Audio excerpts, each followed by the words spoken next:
নতুন বইয়ের ঘ্রাণ থাকলেও স্টলে নেই ক্রেতার ভিড়, বিক্রেতাদের চোখে মুখেও অপেক্ষার ছাপ। সোমবার বিকেলে অনেকটাই জনশূন্য অমর একুশে বইমেলার প্রাঙ্গণ। মেলার শুরুতেই এমন স্থবিরতা ভাবিয়ে তুলছে প্রকাশকদের। প্রকাশনীগুলো ক্ষতির সম্মুখীন হইতেছে, ওদের বেচা কিনা নাই, মেনটেনের যে খরচ ওই খরচটা তো উঠতেছে না। গত বছরের তুলনায় একুশের মেলা যে এক মাস হয় তার সেই তুলনায় এবার একটু মেলা খারাপ হবে বোঝা যায়। যারা এবারই প্রথম বই এনেছেন তাদের কপালে চিন্তার ভাঁজ। পাঠকদের এমন অনুপস্থিতির নতুন সৃষ্টির উৎসাহে ভাটা ফেলছে বলে মন্তব্য নতুন লেখকদের। দেশের যে সংস্কৃতিকে আঁকড়ে রাখার মনোভাব, ওটা থেকে আমরা সরে যাচ্ছি।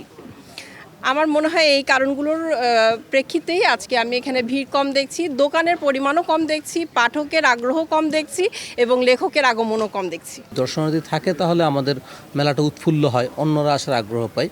আর কাস্টমার মানে আমি বলবো না যে পরিমাণে দর্শনার্থী কম সেই হিসেবে কাস্টমার কম আছে, বাট কাস্টমার কিছুটা কম আছে। তবে যান্ত্রিকতার ভিড়ে হারিয়ে যাননি অনেকে। শুধু ঘোরার জন্য নয়, বইয়ের টানেই ছুটে আসছেন মেলায়, ঠিকই সংগ্রহ করছেন নিজের প্রিয় বইটি। বইমেলা আসতে খুব ভালো লাগছে, মানুষজন অনেক কম, খুব নিরিবিলি, খুব স্বাচ্ছন্দ্যে হাঁটাহাঁটি করছি।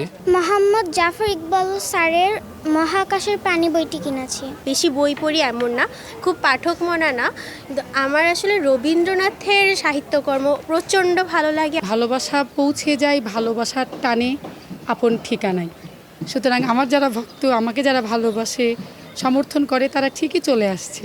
এদিকে রমজান হওয়ায় ইফতারের পর মেলা প্রাঙ্গণে পাঠক ও দর্শনার্থীদের আনাগোনা কিছুটা বাড়ে, যদিও সেই ভিড় রূপ নেয়নি কেনাকাটায়। মেলায় এখন পর্যন্ত নতুন বই এসেছে 136টি। তাসনিয়া নিশাত, মিম, সময় সংবাদ, ঢাকা।